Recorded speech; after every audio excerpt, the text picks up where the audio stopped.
Hello ನಮಸ್ಕಾರ. Anika logs Kannada ಚಾನಲ್ಗೆ ನಿಮಗೆಲ್ರಿಗೂ ಆತ್ಮೀಯ ಸ್ವಾಗತ. ಇವತ್ತು ನಾನು ಸಿಂಪಲ್ಲಾಗಿ ಹಾಗಲಕಾಯಿ ಪಲ್ಯ ಮಾಡೋದು ಹೇಗೆ ಅಂತ ತಿಳಿಸ್ಕೊಡ್ತಾ ಇದ್ದೀನಿ. ಹಾಗಲಕಾಯಿ ಪಲ್ಯ ಅಂತಂದರೆ ತುಂಬ ಏನು ಕಷ್ಟ ಅಲ್ಲ, ಕಹಿ ಅಂತ ಬಿಡಬೇಕಾಗೂ ಇಲ್ಲ. ಕಹಿ ಇಲ್ಲದೆ ತುಂಬ ರುಚಿಯಾಗಿ ತುಂಬಾ ಈಸಿಯಾಗಿ ಹೇಗೆಲ್ಲ ಕುಕ್ ಮಾಡೋದು ಅನ್ನೋದನ್ನು ನಾನಿವತ್ತು ನಿಮಗೆ ತೋರಿಸ್ಕೊಡ್ತೀನಿ. ಹೆಚ್ಚಾಗಿ ಏನು ಇಂಗ್ರೀಡಿಯೆಂಟ್ ಬೇಡ, ತುಂಬ ಮಸಾಲೆ ರುಬ್ಬಬೇಕು ಅಥವಾ ತೆಂಗಿನಕಾಯಿ ಬೇಕು ಆ ಥರ ಎಲ್ಲ ಎಕ್ಸ್ಟ್ರಾ ಕೆಲಸ ಇಲ್ಲ. ತುಂಬಾ ಸಿಂಪಲ್ಲಾಗಿ ಬರೀ ಈರುಳ್ಳಿ, ಟೊಮೆಟೊ, ಹಸಿಮೆಣಸಿನ್ಕಾಯಿ ಇದ್ದರೆ ಸಾಕು. ಹಾಗಲಕಾಯಿ ಜೊತೆಗೆ ಹಾಗಲಕಾಯಿ ಪಲ್ಯ ಆಗೋಗ್ಬಿಡತ್ತೆ. 4 ಇಂಗ್ರೀಡಿಯೆಂಟ್ ಯೂಸ್ ಮಾಡಿ ತುಂಬ ಈಸಿಯಾಗಿ ಆಗುತ್ತೆ. ಆ್ಯಂಡ್ ಇನ್ನೂ ಯಾರೆಲ್ಲ ನನ್ನ ಚಾನಲ್ಗೆ ಸಬ್ಸ್ಕ್ರೈಬ್ ಆಗಿಲ್ಲ, ಪ್ಲೀಸ್ ಸಬ್ಸ್ಕ್ರೈಬ್ ಆಗೋ ಮುಖಾಂತರ ನಂಗೆ ಸಪೋರ್ಟ್ ಮಾಡಿ. ನಿಮ್ಮ ಸಪೋರ್ಟು ನಂಗೆ ತುಂಬಾ ಇಂಪಾರ್ಟೆಂಟು. ಇದು ಯಾವುದೇ ರೀತಿ ಚಾರ್ಜಸ್ ಇಲ್ಲ, ಫ್ರೀ ಆಫ್ ಕಾಸ್ಟು. ಆ್ಯಂಡ್ ಇನ್ನೊಂದು ಏನಪ್ಪ ಅಂದರೆ, ನೀವು ಸಬ್ಸ್ಕ್ರೈಬ್ ಆಗೋದ್ರಿಂದ ನನ್ನ ಮುಂದಿನ ಯಾವುದೇ ವಿಡಿಯೋ ಬಂದರೂ ಕೂಡ ನಿಮಗೆ ನೋಟಿಫಿಕೇಷನಲ್ಲಿ ಬರುತ್ತೆ. ಅದಕ್ಕೋಸ್ಕರ ನೀವು ಸಬ್ಸ್ಕ್ರೈಬ್ ಆದರೆ ಮುಂದಿನ ವೀಡಿಯೋಗಳನ್ನ ನೀವು ಆರಾಮಾಗಿ ನೋಡ್ಬೋದು. ಹಾಗಾಗಿ ನಾನು ಇದನ್ನು ಹೇಳ್ತಾ ಇದ್ದೀನಿ ಅಷ್ಟೇ. ಸೊ ಇದನ್ನು ಹೇಗೆ ಮಾಡೋದು ನೋಡೋಣ ಬನ್ನಿ. ಫಸ್ಟಿಗೆ ಒಂದು ಪಾತ್ರೆನ ತೊಗೊಳ್ಳಿ. ಪಾತ್ರೆಗೆ ಬಿಸಿ ಆದಮೇಲೆ ಆಯಿಲ್ ಹಾಕ್ಕೊಳ್ಳಿ.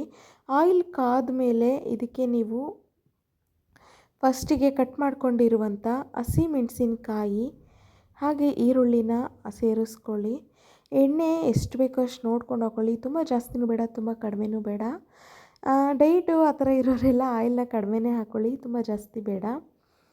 ಸೊ ಹಸಿಮೆಣಸಿನ್ಕಾಯಿ ಈರುಳ್ಳಿನ ಚೆನ್ನಾಗಿ ಆಯಿಲಲ್ಲಿ ಫ್ರೈ ಮಾಡ್ಕೊಳ್ಳಿ. ನೋಡಿ ಈ ಥರ ಸಿಡಿತಾ ಇದೆ ಅಲ್ವಾ. ಸೊ ಲೋ ಫ್ಲೇಮಲ್ಲೇ ಇಟ್ಕೊಳ್ಳಿ, ತುಂಬ ಹೈ ಫ್ಲೇಮ್ ಬೇಡ, ಆದಷ್ಟು ಲೋ ಫ್ಲೇಮಲ್ಲೇ ಮಾಡಿ. ಈರುಳ್ಳಿನ ಹಾಕೋದ್ರಿಂದ ಸಡನ್ನಾಗಿ ಆಯಿಲ್ ಕಾದಿದ್ರು ಸಿಡಿತಾ ಇದ್ರು ಅದು ಆಟೋಮೆಟಿಕ್ಕಾಗಿ ಕಡಿಮೆ ಆಗುತ್ತೆ. ಸೊ ನೋಡಿ, ಈಗ ಈರುಳ್ಳಿನ ಕೆಂಪಗಾಗೋವರೆಗೂ ನೀಟಾಗಿ ಹುರ್ಕೊಳ್ಳೋಣ. ಎಷ್ಟು ಕೆಂಪಾಗಿ ಹುರ್ಕೊತೀವಿ ಅಂದರೆ ಈರುಳ್ಳಿನ ಹಸಿ ವಾಸನೆ ಎಲ್ಲ ನೀಟಾಗಿ ಹೋಗ್ಬಿಡ್ಬೇಕು, ಅಷ್ಟು ನೀಟಾಗಿ ಕೆಂಪದಾಗಿ ಹುರ್ಕೊಳ್ಳೋಣ. ಈಗ ಇದಕ್ಕೆ ಕೆಂಪಗಾಗಿದೆ, ಓಕೆ, ಹಸಿ ವಾಸನೆ ಎಲ್ಲ ನೀಟಾಗಿ ಹೋಗಿದೆ ಅಂತ ಗೊತ್ತಾದ ಮೇಲೆ ಇದಕ್ಕೆ ನಾವು ಕಟ್ ಮಾಡ್ಕೊಂಡಿರುವಂಥ ಹಾಗಲಕಾಯನ್ನು ಸೇರಿಸ್ಕೋಬೇಕು. ಅದಕ್ಕೂ ಮುಂಚೆ ಫ್ರ್ಯಾಗ್ರೆನ್ಸ್ ಚೆನ್ನಾಗಿರಲಿ ಅಂತ ಬಯಸೋದಾದರೆ ಕರಿಬೇವಿನ ಸೊಪ್ಪನ್ನು ಹಾಕ್ಕೊಳ್ಳಿ, ತುಂಬ ಅದ್ಭುತವಾಗಿ ಬರುತ್ತೆ. ನಿಮ್ಗೇನಾದರೂ ಇಷ್ಟ ಆಗಲ್ಲ ಅಂದರೆ ಸ್ಕಿಪ್ ಮಾಡಿ.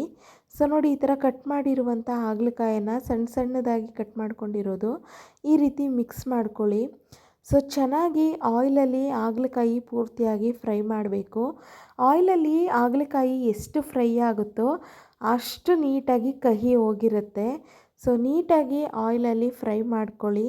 ಸಿಕ್ಕಾಪಟ್ಟೆ ಸಣ್ಣದಾಗಿ ಹಚ್ಚಿರೋದ್ರಿಂದ ಜಾಸ್ತಿ ಉಳಿಯೋದಿಲ್ಲ, ಬೇಗನೆ ಕಹಿ ಅಂಶ ಎಲ್ಲ ಹೊರಟೋಗ್ಬಿಡುತ್ತೆ ಆಯಿಲಲ್ಲಿ ಫ್ರೈ ಆಗೋದ್ರಿಂದ. ಸೊ ನೋಡ್ತಾ ಇರ್ಬೋದು, ಹಾಗಲಕಾಯಿ ಒಂದು ಹದಕ್ಕೆ ನೀಟಾಗಿಯೇ ಫ್ರೈ ಆಗಿದೆ.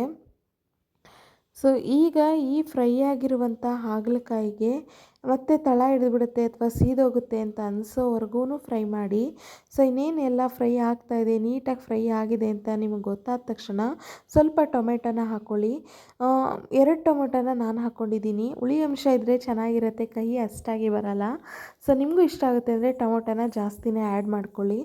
ನೋಡಿ, ನಾನಿಲ್ಲಿ 3 ಹಾಗಲಕಾಯಿನ ಕಟ್ ಮಾಡ್ಕೊಂಡಿದ್ದೆ, 3 ಹಾಗಲಕಾಯಿಗೆ 2 ಟೊಮೆಟೊನ ಹಾಕ್ಕೊಂಡಿದ್ದೀನಿ ಈಕ್ವಲ್ ಆಗಿ. ಸೊ ಟೊಮೆಟೊ ಹಣ್ಣು ನೀಟಾಗಿ ಆ ಬಿಸಿಗೆ ಎಲ್ಲ ಫುಲ್ ಸ್ಮ್ಯಾಶ್ ಆಗಬೇಕು. ಸೊ ಇದಕ್ಕೆ ನಾನಿವಾಗ ನೀಟಾಗಿ ಫ್ರೈ ಮಾಡ್ಕೊಂಡಿದ್ದೀನಿ. ಟೊಮೆಟೊ ಹಣ್ಣು ಕೂಡ ಆದಷ್ಟು ಬೆಂದಿದೆ. ಇದಕ್ಕೆ ನಾನೀಗ ಸ್ವಲ್ಪ ಅಚ್ಕಾರದ ಪುಡಿನ ಹಾಕೋತಾ ಇದ್ದೀನಿ. ಅಂದರೆ ಒಣಮೆಣ್ಸಿನ್ಕಾಯಿ ಬರುತ್ತಲ್ವ, ಅದನ್ನು ಬರೀ ಪೌಡ್ರ್ ಮಾಡಿ ಇಟ್ಕೊಂಡಿರ್ತೀವಿ ನೋಡಿ, ಆ ಅಚ್ಕಾರದ ಪುಡಿನ ನಾನಿಲ್ಲಿ ಸ್ವಲ್ಪ ಹಾಕೋತಾ ಇದ್ದೀನಿ. ಹಾಗೆ ಸ್ವಲ್ಪ ಅರಿಶಿಣದ ಪೌಡರ್ನು ಕೂಡ ಹಾಕ್ಕೊಂಡಿದ್ದೀನಿ. ಇದನ್ನು ಕೂಡ ಅದೇ ಆಯಿಲು ಮತ್ತು ಹಾಗಲಕಾಯಿ ಜೊತೆಗೆ ನೀಟಾಗಿ ಫ್ರೈ ಮಾಡ್ಕೊಳ್ಳಿ. ಖಾರದ ಘಾಟು ಅಥವಾ ಅದನ್ನ ವಾಸನೆ ಅಂತ ಏನಿರುತ್ತೆ ಅದು ನೀಟಾಗಿ ಹಾಗಲಕಾಯಿಗೆ ಸೆಟ್ ಆಗಬೇಕು, ಅಷ್ಟು ನೀಟಾಗಿ ಫ್ರೈ ಮಾಡ್ಕೊಳ್ಳಿ. ಸೊ ಚೆನ್ನಾಗಿ ಕುಕ್ ಆಯಿತು, ನೀಟಾಗಿ ಫ್ರೈ ಆಯಿತು ಅಂತ ಅಂದಮೇಲೆ ಉಪ್ಪನ್ನ ನಿಮ್ಗೆ ಎಷ್ಟು ಬೇಕೋ ಅಷ್ಟನ್ನು ಸೇರಿಸ್ಕೊಳ್ಳಿ. ಹಾಗಲಕಾಯಲ್ಲಿ ನೀರಿನಂಶ ಸ್ವಲ್ಪ ಜಾಸ್ತಿನೇ ಇರುತ್ತೆ, ಟೊಮೆಟೊ ಕೂಡ ಹಾಕಿರೋದ್ರಿಂದ ನೀರಿನಂಶ ಬಿಟ್ಕೊಳ್ಳುತ್ತೆ. ಸೊ ಉಪ್ಪನ್ನ ಹಾಕಿಬಿಟ್ಟು ಚೆನ್ನಾಗಿ ತಿರು ಹಾಕಿದ ಮೇಲೆ ನಿಮಗೇನಾದರೂ ಸ್ವಲ್ಪ ತೆಳುಗಬೇಕು ಅಂತ ಅನಿಸಿದ್ರೆ ಒಂದು ಚಿಕ್ಕ ಗ್ಲಾಸಷ್ಟು ನೀರನ್ನು ಹಾಕ್ಕೊಳ್ಳಿ. ಸೊ ಅದು ಎಷ್ಟು ಬೇಕೋ ಅಷ್ಟು ಕನ್ಸಿಸ್ಟೆನ್ಸಿಗೆ ನೀರು ಹಾಕ್ಕೊಂಡು ಬೇಯಿಸ್ಕೊಳ್ಳಿ. ಒಂದು 5 ನಿಮಿಷಕ್ಕೆಲ್ಲ ಬೆಂದೋಗ್ಬಿಡುತ್ತೆ ಅಷ್ಟೇ, ತುಂಬ ಏನೂ ರಿಸ್ಕ್ ಇಲ್ಲ. ನೋಡಿ, ನಾನು ಕೂಡ ಒಂದು ಚಿಕ್ಕ ಗ್ಲಾಸಲ್ಲಿ ನೀರನ್ನು ಹಾಕೋತಾ ಇದ್ದೀನಿ. ಸೊ ಒಂದು 5 ನಿಮಿಷ ಆದಮೇಲೆ ಅದು ಈ ರೀತಿ ಫುಲ್ಲು ತಿಕ್ ಗ್ರೇವಿಯಾಗಿ ರೆಡಿಯಾಗಿದೆ. ಇಷ್ಟೇ ಈಸಿಯಾಗಿ ಸಿಂಪಲ್ಲಾಗಿ ಹಾಗಲಕಾಯಿ ಪಲ್ಯ ರೆಡಿಯಾಗಿದೆ. ಡೈರೆಕ್ಟಾಗಿ ನಾವು ಇದನ್ನು ಈಗ ಸರ್ವ್ ಮಾಡ್ಬೋದು.